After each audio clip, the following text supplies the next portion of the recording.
as we go through this lecture, what you're going to find is people who have been abused tend to use a very different logic sometimes in their life, and not to their own good. And I'll tell you why just off the top of my head. People who have been abused, especially as children, and that's what I'm really concentrating on, although it can occur in other parts of the life, tend to have survival skills. They know how to survive in situations which have to be survivable. But those are not the normal behaviors of a person in normal society.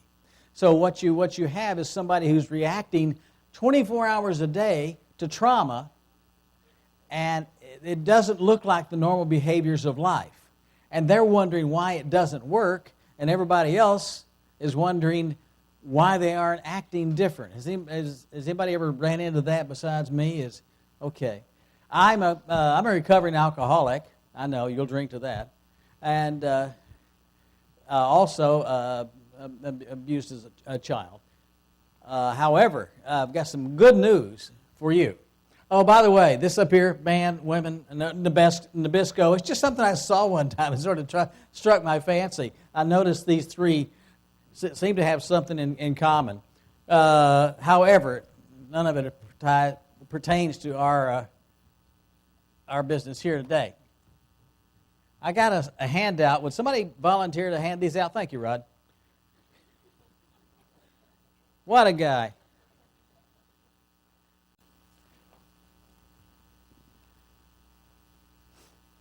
Mr. Hall is an old friend, and I've tested that friendship many times.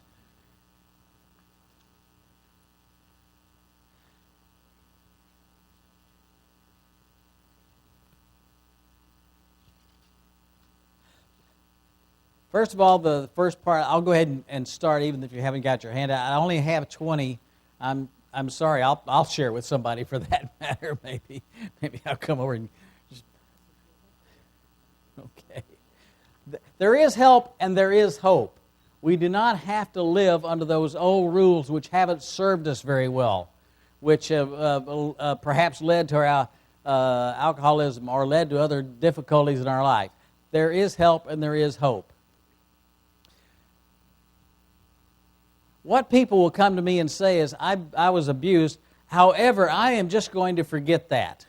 I'm going to forget about the abuse I suffered. The human brain does that very easily, by the way. Sometimes it'll do it for you and you won't even know it. That's called the intellectual memory. And you'll say, I don't remember it, therefore it doesn't affect me. Can anybody see a problem with the logic in that statement? Yes, ma'am. Different things come back in your brain when you're least expecting. Right. Or an emotion will come into your psyche when you're least expecting. Let me give you a couple of examples. Mr. Hall mentioned my wife and I were married in Vietnam. We met there and got married, and then went to Paris, where we lived for a number of years. I was a United States member of the United States Diplomatic Corps for a number of years, and those are a couple of places we served. So we were married in Vietnam, left there in 1969, and went to Paris for 2 years. But that's grist for another meal. That's another story. I was also served in Jerusalem for 3 years, where I met Dr. Kissinger and worked with him when he came through. So when you said that during your sermon, I said, well, that sounds familiar. It sounds like old home week to me, working with Dr. Kissinger again. Except I did make his wife mad one time, which I'm not going into. There is help and there is hope. The past is prologue. If you can't remember you're intellectually being abused, that doesn't mean you haven't been abused. It means you can't remember it. We can forget abuse very easily. It doesn't happen all that often, but it does happen, where people won't remember the exact details or won't remember what was going on. My sister and I know enough about our abuse and how it carried itself out. When we meet, we say, her name is Linda. I say, Linda, what happened to us? And she'll say, I really don't know. I know these things happened, and that was enough. We don't know the whole story. And that's not uncommon.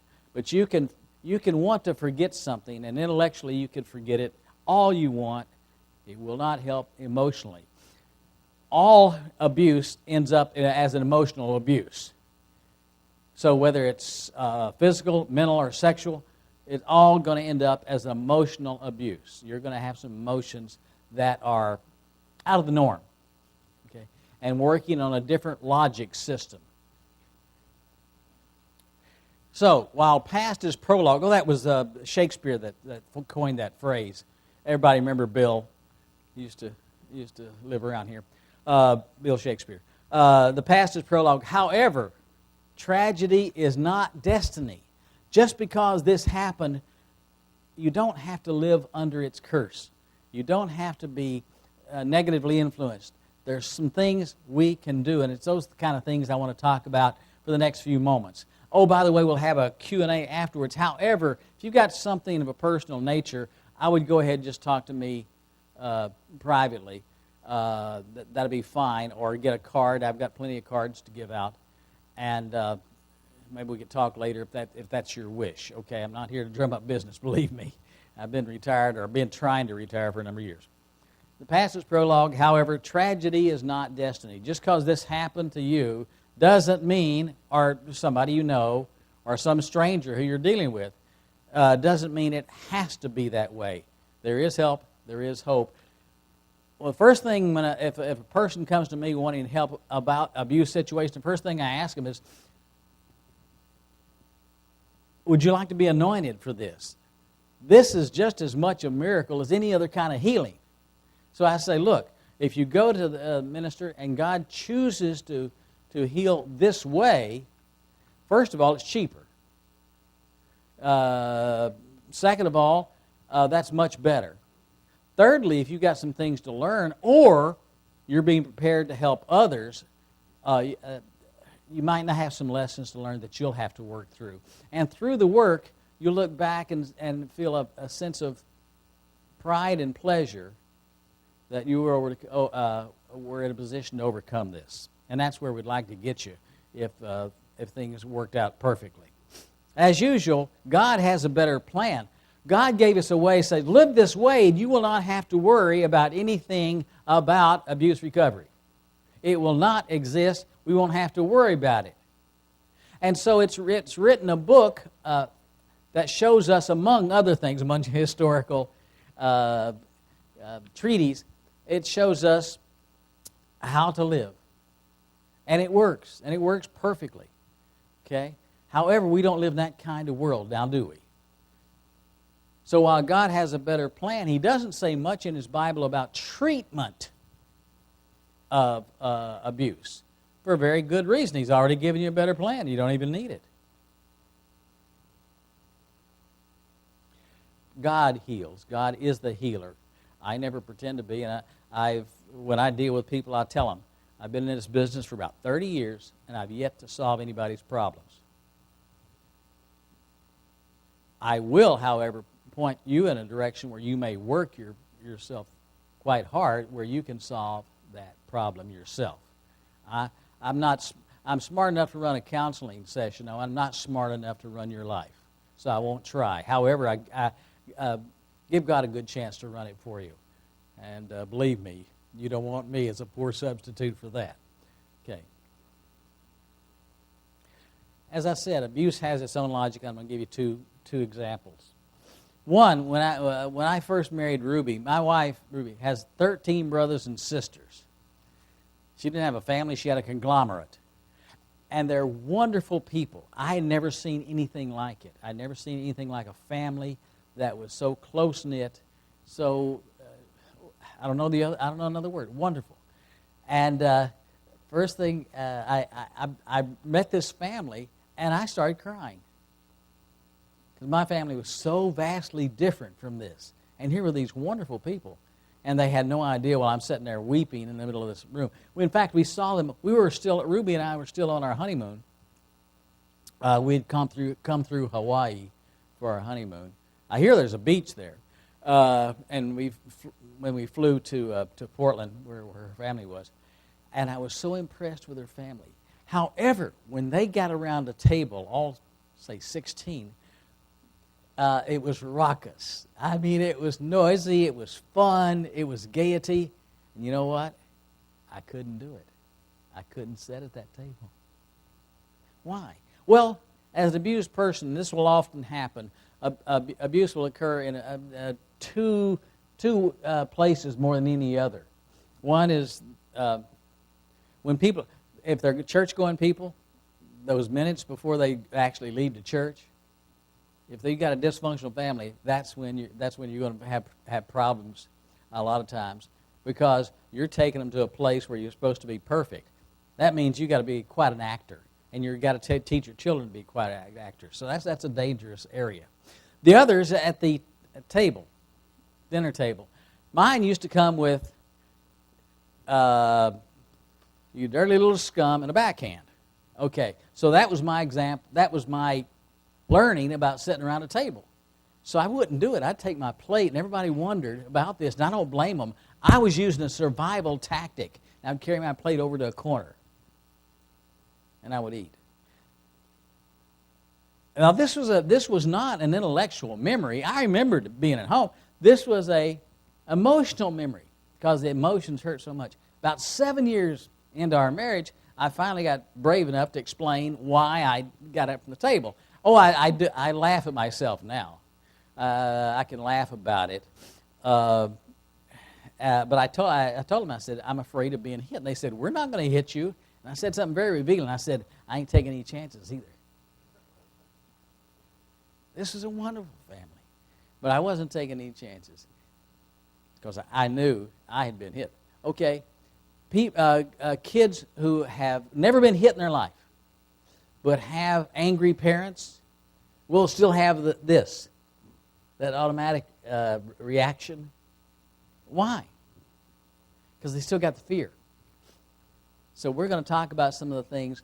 Abuse is almost a form of robbery.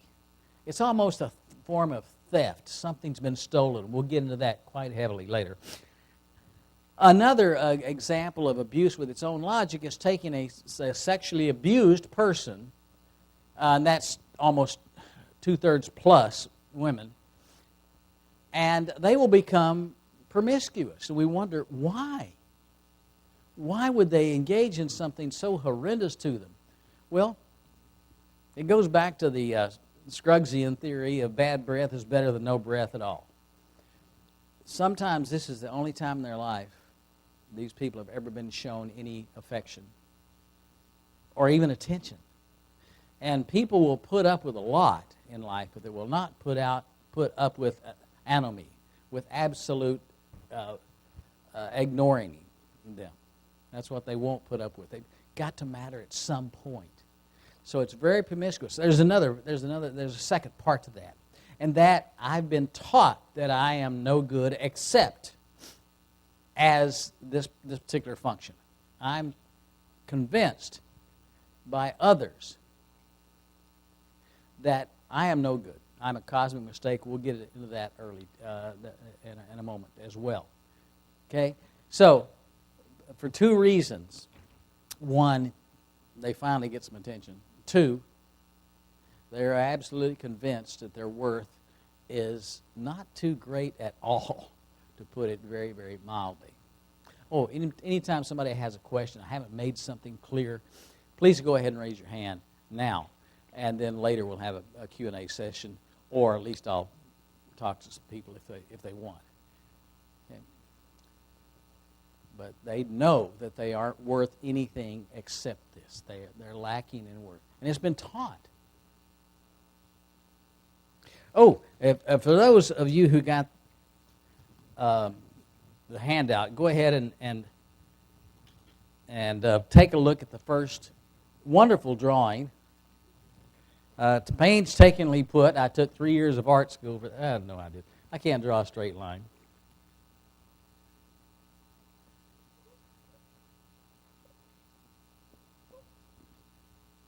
Most problems that are left behind after abuse is a life is out of balance.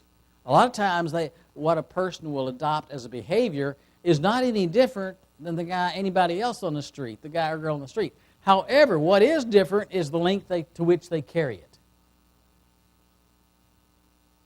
So they may have a response, for instance, to meeting someone. And that response will be tremendously ebullient, very, very open, very, very expansive, to the point where the other person gets nervous. What will happen is that life out of balance will have an inappropriate response to various stimuli. We're all taught, again, going back to the promiscuity, which some of these people adopt, we're all taught, especially in church, we try to guide young people to a life of happiness that includes the fact that they're a sexual being. Some people carry that way too far if they've been abused and become extremely promiscuous. On the other end, what else might they become?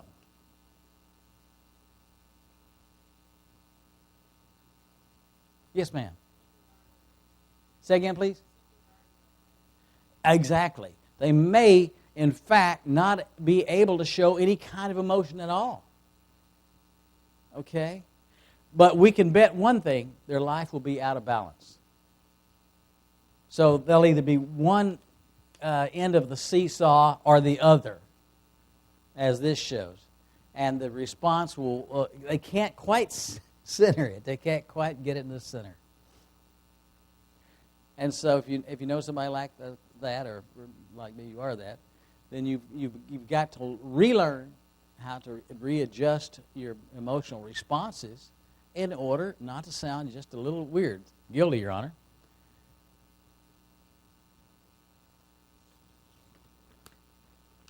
Any questions so far? Anybody awake? Anybody want to guess the score of the game? Never mind. Before it starts, exactly. The next thing I've got listed down there, and you can see we're running through this pretty good. There's scar tissue. What I mean is this. You do not have to live the hell and the curse of being abused. However, when we get through or with working on you, with your healing, what will be left with scar tissue? Just like it was with me in that table, not going to be able to eat at that table. I still feel that. You get me with a large table and I sit down, I still have that same emotion. Now, what I've done is simply got to the point where I can look at it and laugh. But the emotion is still there. So I say, this is ridiculous. I feel a little uncomfortable. I don't care. I'm going to sit here and have this steak. And then I find out it's the wrong plate, which probably told you why I was so nervous. Anyway, again, I got these pre-dried pins that don't work as well as I'd like. Let's try this one.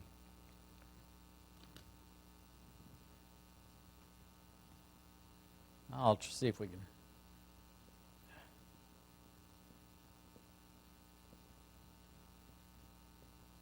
I'll see if I can wake people up. Anybody know what that word is? You can't see it? W-E-K-Z-I-T-H-E-R. Don't worry about it. That's just the worst spell of weather you've ever seen. Okay, never mind. Scar tissue is in all of our lives, frankly, but especially to the abused person, it tends to be built up very thickly. There's a very thick layer of scar tissue, which we have to work our way through a lot of times. Scar tissue protects, but it looks a little ugly on the way to protection. And that's what can happen to us. And it will happen. We don't get back to square one. I'm not discounting God's healing. That's another subject entirely, which I believe in, which I have faith in, which I've used in my own life. But I'm talking about just the normal recovery from the effects of abuse will leave scar tissue. Don't worry about it. It's there. None of us are perfect. Mark Twain once said, "It's easier to fool someone than it is to convince them that they've been fooled." The same thing. We're going to try some more? Okay. Give it a whirl. Oh, that scares me. I'm sorry. That scares me. Let's give this a whirl in case I become illiterate. Ah, look at that. A mark. All right. We'll keep that in mind. I'll put that in my pocket. Mark Twain and his sayings, again, it's easier to fool someone than it is to convince them that they've been fooled. Once that person has been, let's take the example of the promiscuous young lady.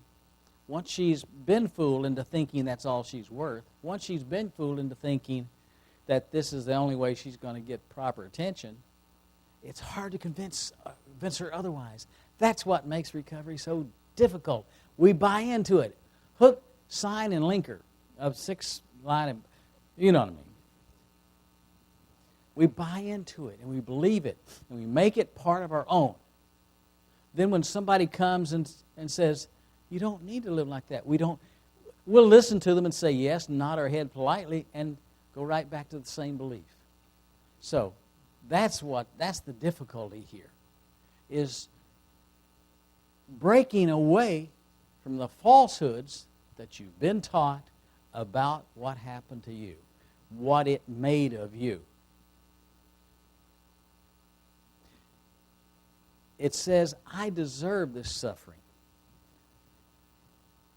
I have been in rooms years back, and I've talked to people that have been in the same room, and they say, anybody in here can be a recipient of the sacrifices of Jesus Christ and a way into the kingdom, except me. I'm a cosmic mistake. There's something wrong with me. So fundamental that it's hard for me to believe that I can gain the kingdom. Now, all of us are saying, well, we're all going to get there by the sacrifice of Jesus Christ and the mercy of our great God. That's no doubt, but there's a different kind of belief. There's that absolute belief that we are flawed, a cosmic mistake. It's untrue. But when you have that happen to you, think of old Mark Twain. It's a lot easier. And he had some troubles himself in this area, by the way. In fact, once he was walking down the sidewalk with a friend of his, and this woman came towards him. And the woman said, "God bless you, Mark Twain." And after they walked past, he turned to his friend and says, "She hasn't heard about our estrangement, evidently." He had a 70-year argument with God. He was a tremendously God-centered person. He was just very, very flippant about it. And he could not believe that God would actually take note of him. He had that scar tissue from if you read about his early beginning, you'll know where he got that scar tissue from. Okay, back to the idea that there are two kinds of memory: intellectual memory and emotional memory. Trauma can cause the loss of intellectual memory. However, it retains emotional memory. Easiest thing to do is forget trauma. Has anybody ever been in an accident and didn't remember the accident? I have. I've been in a car accident. You wake up in a hospital. You say, what happened? Okay, well, trauma happened, and you decided to forget it. Okay? However, you'll still carry the emotional scars, and you'll carry the memory. It remains an emotional memory. Yes, sir? No, but they modify tremendously.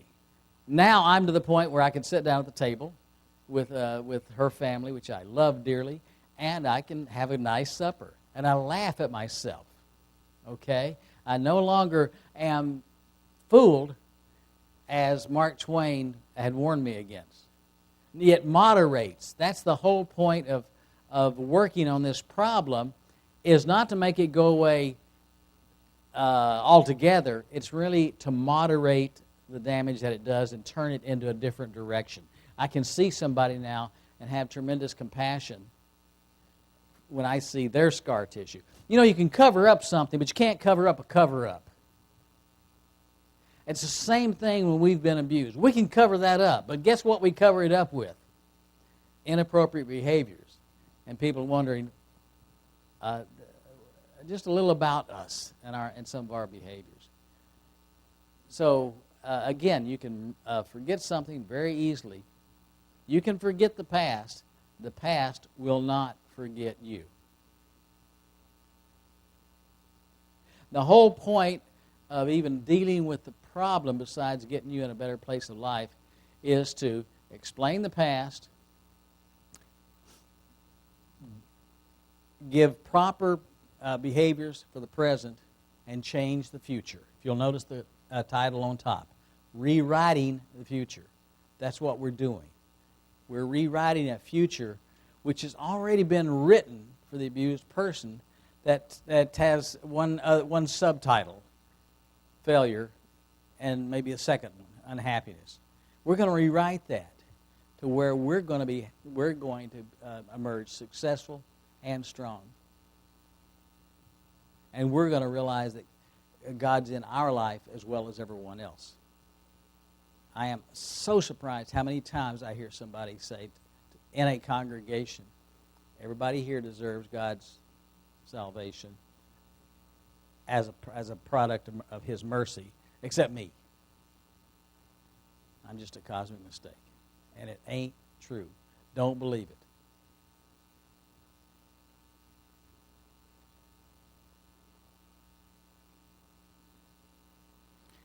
There are three sorts of behaviors we're going to separate here. If I can get this thing. Here's the big test. Is it going to work? Let's see. I'll try a great big circle. Who can write better than me? Anybody got good pen?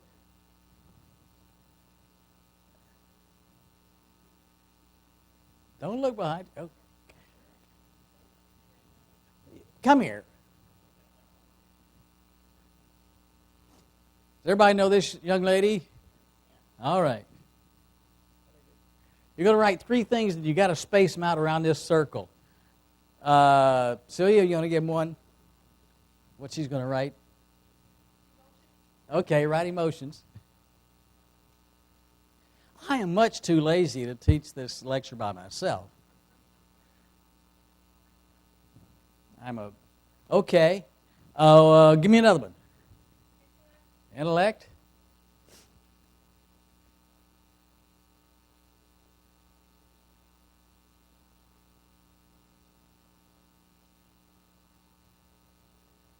She is. And I'm not. When I write, it looks like I have one arm on a Victrola. Go ahead, give her the last one. Actions.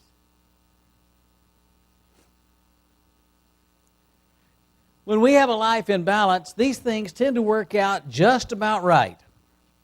If you'll look in your diagram, you have this. Did you have one? Wait. Put arrows connecting these three between them.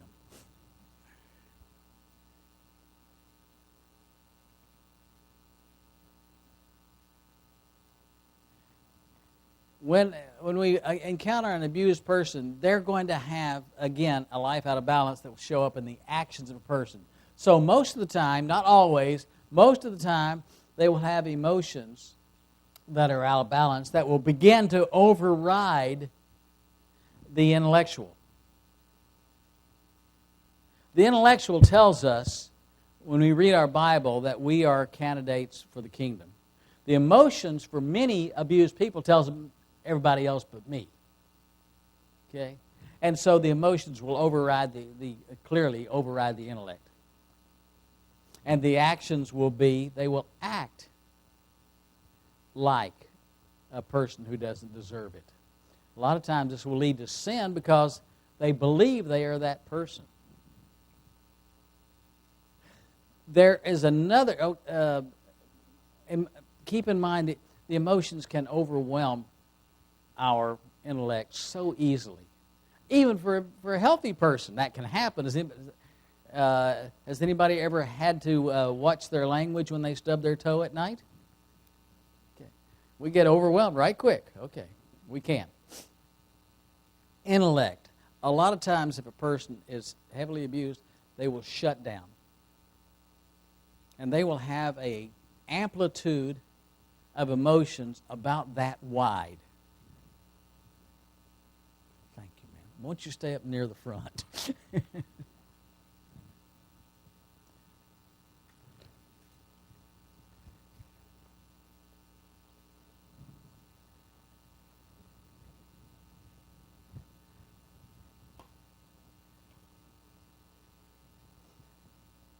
Let's say there's a thing called zero emotion.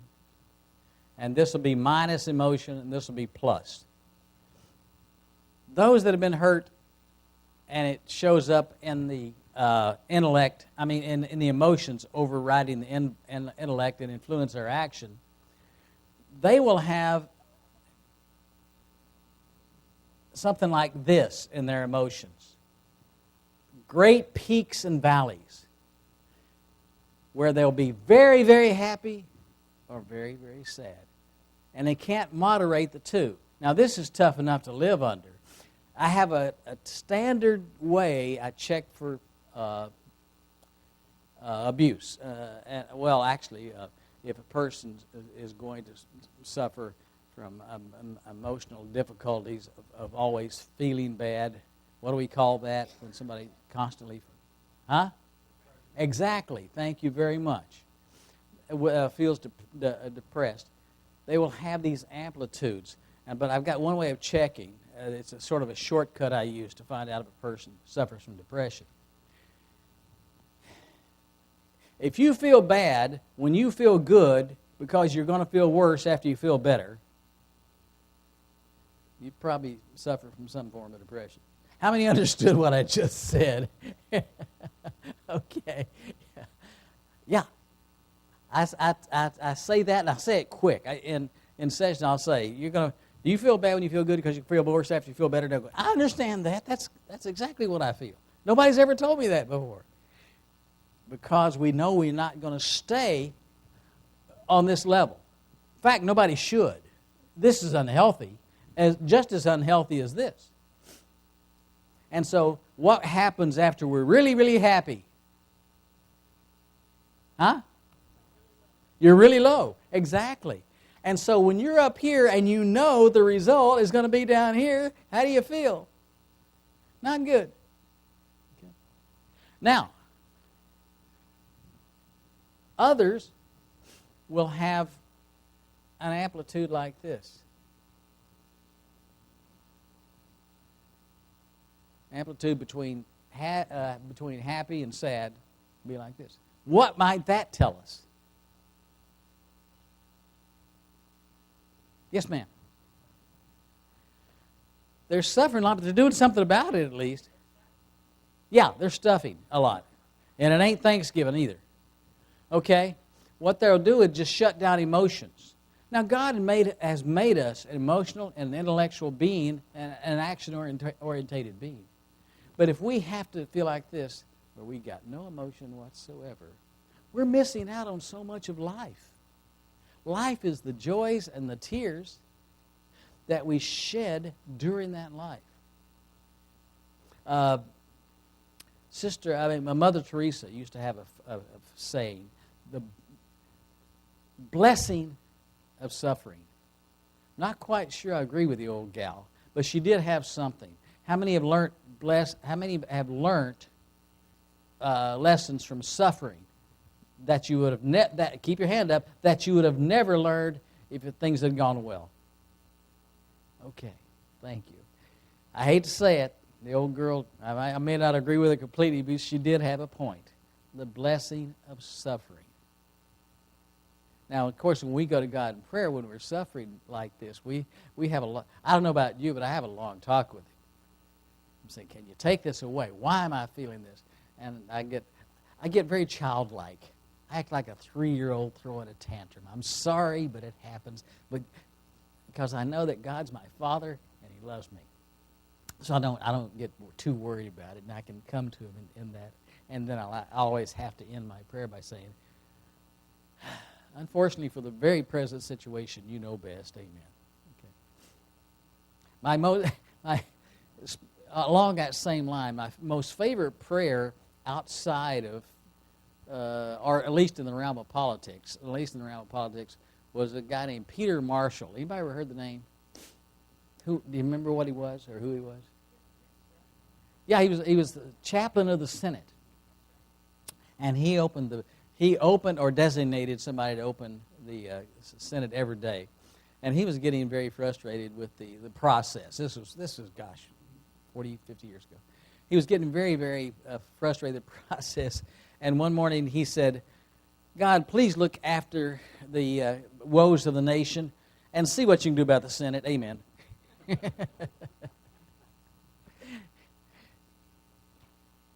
And sometimes it feels that way because we have the blessing of suffering. As an abused person, you know that.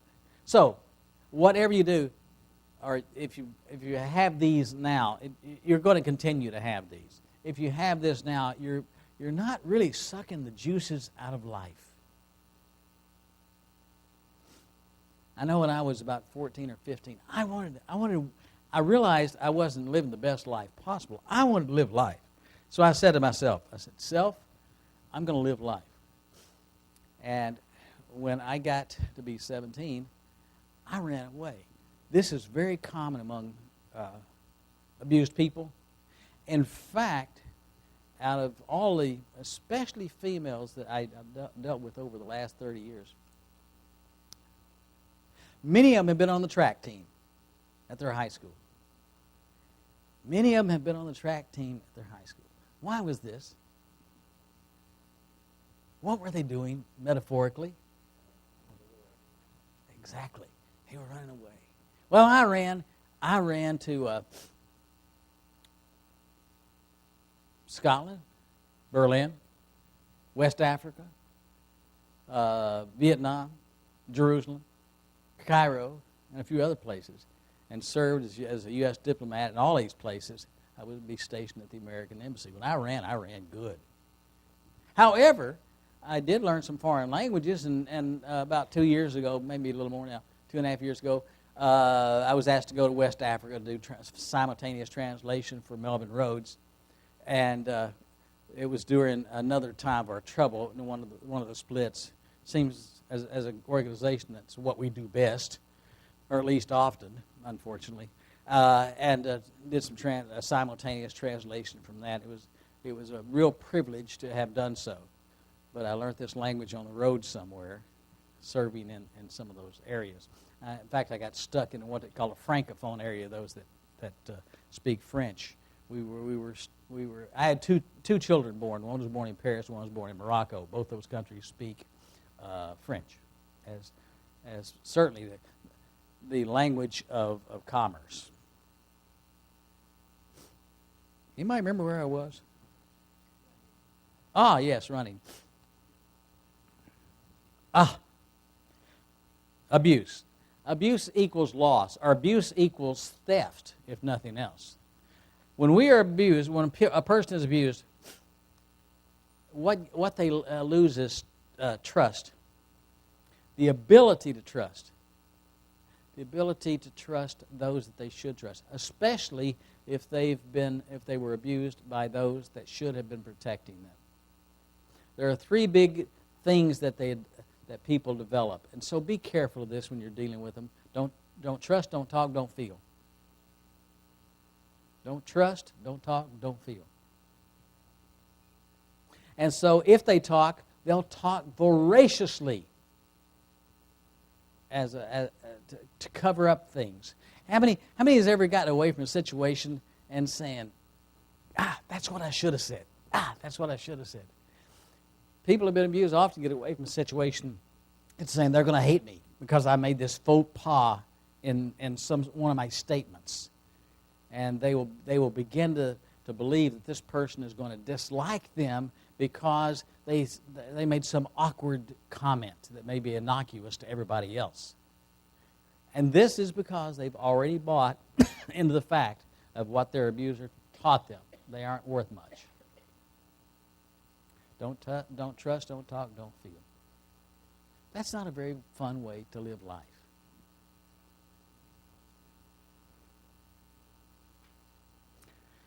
Security, the ability to stand in one place on this planet and feel good about where you are. Abused person might stand in the same place and feel threatened. Why would they feel threatened? Because they were threatened. They were threatened with abuse. They were waiting for that dark shadow at night in their own room. Maybe. And so they feel like they live in an unsafe world, a world that doesn't provide that. One of the great things the church has provided me is a sense of security, a sense of belonging to something so much bigger than myself that I go to the other extreme and feel like that worm that doesn't deserve it. Oh well, can't have them all. Love, the ability to give and accept unconditional love. To give and to accept unconditional love. To feel in your heart that you deserve it. To feel in your heart you're such a person that you can actually give it and it'll be received in the spirit in which it's given is very difficult sometimes. Does anybody ever get the idea that I've got 1 hour stuffed into a 4-hour can? Huh? Okay. Appropriate risk-taking. If you've ever noticed, abused people will take horrendous risks. But they won't take appropriate risks. They will not study for that math test and risk taking a test for that scholarship. I once had 16 clients, boys, who would not turn in their homework. Why was that? If you think it through a minute what we've talked about it, the answer will become clear. They would do their homework at home, their parents would check it, send them to school, they wouldn't hand it in. What were they afraid of receiving? Bingo. Give the man a cigar. No, it's a little too late for you. Sorry. No cigar. Okay. Exactly. They were so convinced that they were going to be put down, criticized, otherwise made to feel bad by this effort to achieve something that they wouldn't even try. Yet, those same people would get out on a road and drive like a maniac just because of the thrill of it. They develop a taste for the juices of life, but they don't develop that ability to moderate those. So their endorphins are just running wild. And it's because they're trying to feel alive while they're feeling that bad. The Just Say No campaign for drugs and alcohol, why didn't it work and why would it never work? Exactly. It works. That's why. It works. For 15 lousy minutes, you can feel happiness. You can feel secure. You can feel these emotions. Now, the problem is, when you get presented a bill as an alcoholic, it's a pretty steep price you've just paid for what everybody else can have every day of the year just by walking around on planet Earth. But I'm willing to do it because it worked. The same thing with promiscuity, the same thing with taking inappropriate risks. For that moment, that adrenaline was such a drug that I craved that I'll do it. Now, to sit down and actually try for something more illustrious, like a scholarship or something, is a different piece of cake. You were so convinced that you're going to be put down for it, that you're going to be criticized for it, that you're going to be belittled for it, that you simply don't do it. You go to school and don't turn in your homework, and then get a failing grade, and I say, I'll deal with it then.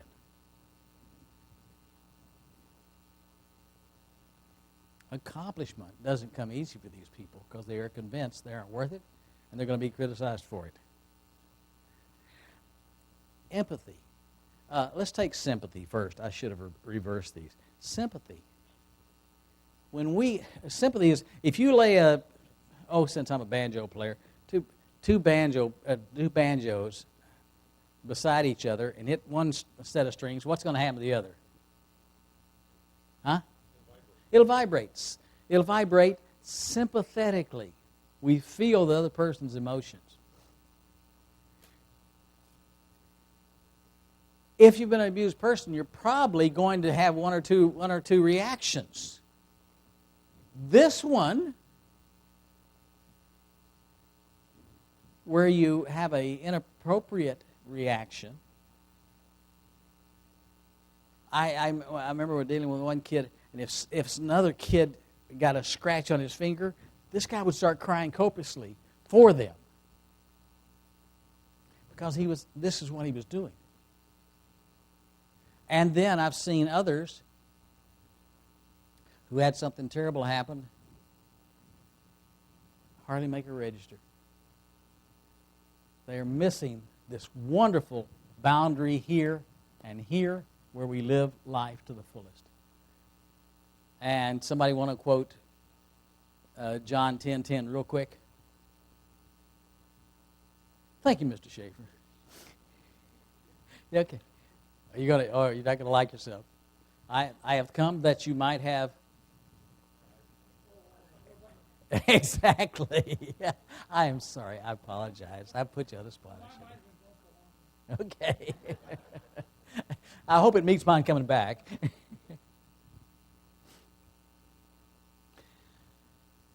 The next item on. I'm sorry, ladies and gentlemen. I try to keep this within an hour. All right. The next thing I bring about in this very, very short summary of all the things that can happen to a person like this and how they can get, how they can achieve recovery. First of all, is recognizing this. Sometimes the hardest thing I do is convincing somebody else of the recognition of what they need or what may be lacking in their life. Anybody? Does that sound like anybody in here?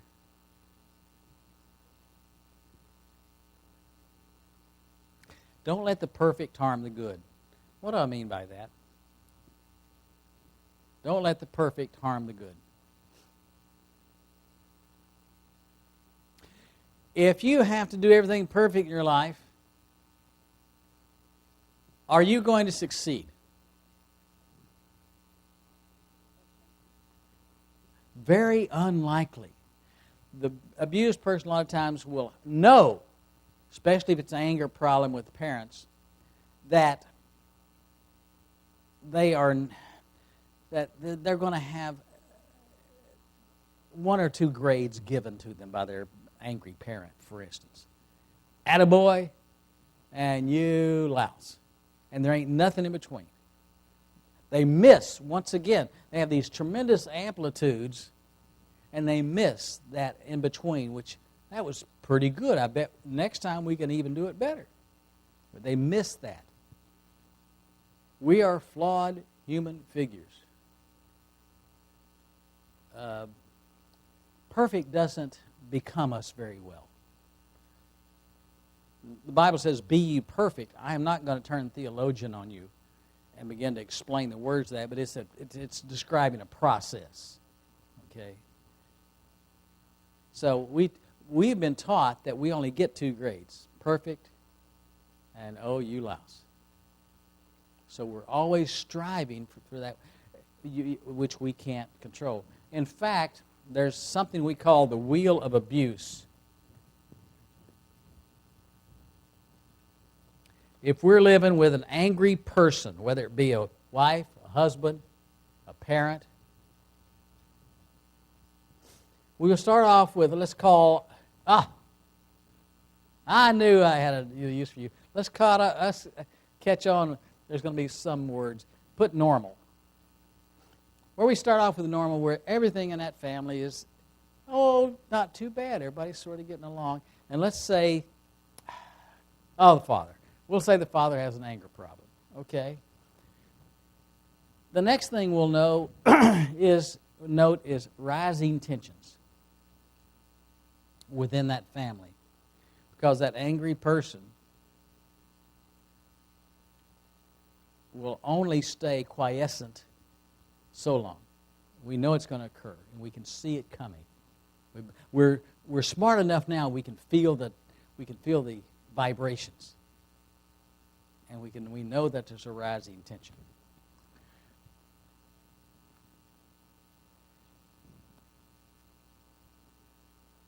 Explosion.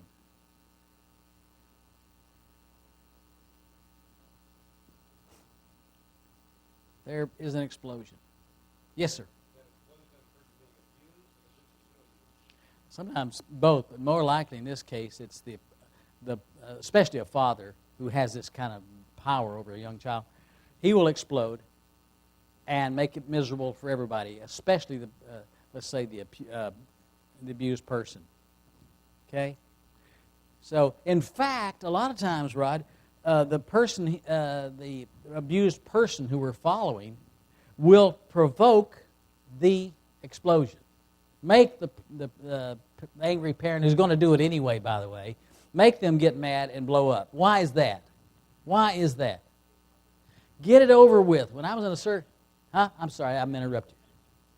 Yeah, exactly. It's an AGM, attention-getting mechanism. And there again, back to our theory of bad breath, better no breath at all. They'd rather get scorned and punished and hit than be ignored. When I was in the service, we had two kinds of people. How many veterans do we have in here?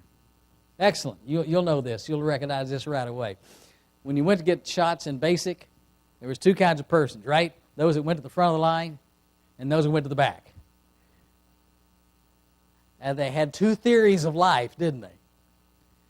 One was, and the other one was, dreading and delay it as long as I can. An abused person in the home of somebody with an anger problem will sometimes provoke this. And it's just the best way they can possibly think of as a young child to have to put up with this. After this, we'll find the person who has the anger problem will have behavior that's regret. These next two stages doesn't always pertain, but sometimes they do. Well, this can happen in marriage too, by the way. This can happen on a football team if you got one of the coaches that are crazy. Now we're losing that particular species, but they used to be around quite a bit.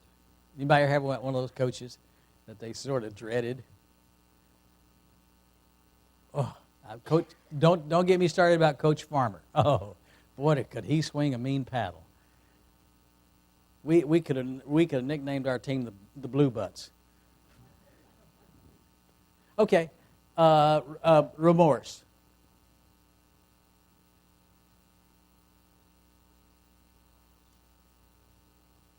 Then we get back to our period of normality. If somebody who's especially been abused lives around an angry person that's still doing this kind of thing, thank you very much, ma'am. That's what you'll see. Does this look? Don't raise your hand. Does this look familiar to anybody? Yeah, it does. There's no good place to feel good here.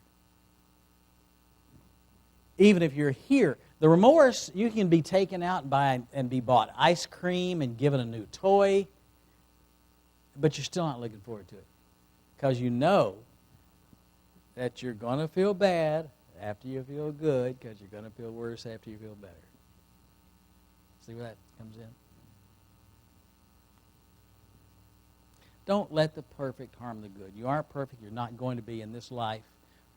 Work with Jesus Christ, your Savior, to get that way, but don't worry about being that way in this particular life.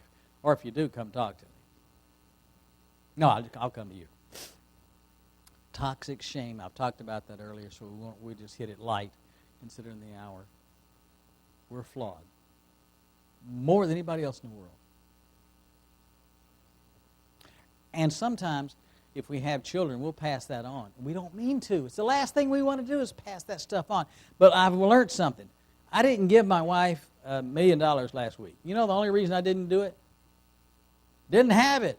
We only give what we got. We don't give what we ain't got. Is there any English teachers in the room? Oh, that's a load off my mind. Okay.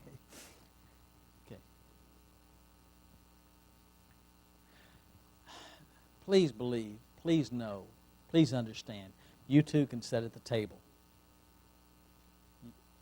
You too can believe and know in your very heart.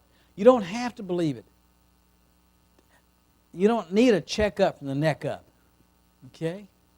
You don't have to believe, but you are acceptable to God. All you've got to do is, there's in AA, Alcoholics Anonymous, we have a saying, fake it till you make it. Fellow soul back there, Bill, friend of Bill. Don't worry about it. Just say, I know it's true. I can't prove it, and I don't feel it, but I know it's true. I'm acceptable to God.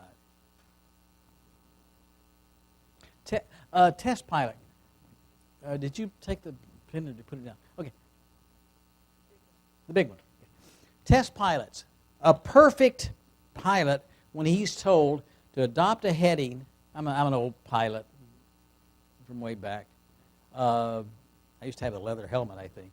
But a lot of times a test pilot who's supposed to be the best in the business, and in fact tend to be, if they are told to have a 6-degree downslope at 180 miles an hour for 6 minutes, their downslope graph, when we look at it, well, I've done this one, will look like this.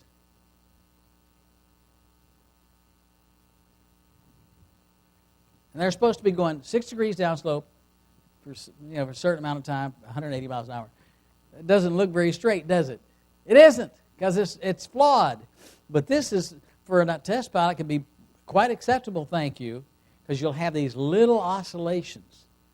All right, that's sort of life with sin under control. When you've been abused, what are these oscillations going to look like? Exaggerated, exactly. So, know a couple of things. Gosh, we love you. Coming to Sabbath services, where I know I'm going to feel that kind of love every week, is certainly one of my greatest blessings. Gosh, we love you. And you think we love you, you should try out God sometime. He really knows how to do it. So there is hope. There is help. I can't give it in 1 hour. I can just explain a little about it. Love you all.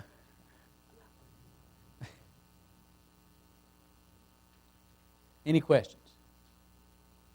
Yes, ma'am. Oh, I'm sorry. Thank you ever so much. Turn to that last page. I am sorry. Thank you. I'll never forgive you for pointing that out, but thank you. Okay. I worked with a child one time. It's one of the few times I've ever cried when I was both supposed to be being professional. And I said, draw a picture of your family.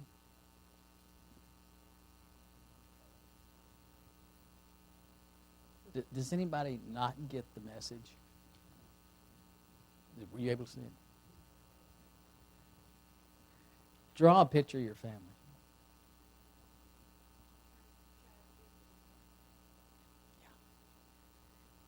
Yeah. And how long of an analysis did it take you to reach that conclusion? Yeah. Most expressive picture I've ever seen in my 30 years of mental health work. you've been a wonderful audience. Thank you very much. I'll be here for just a very few moments. Again, thank you.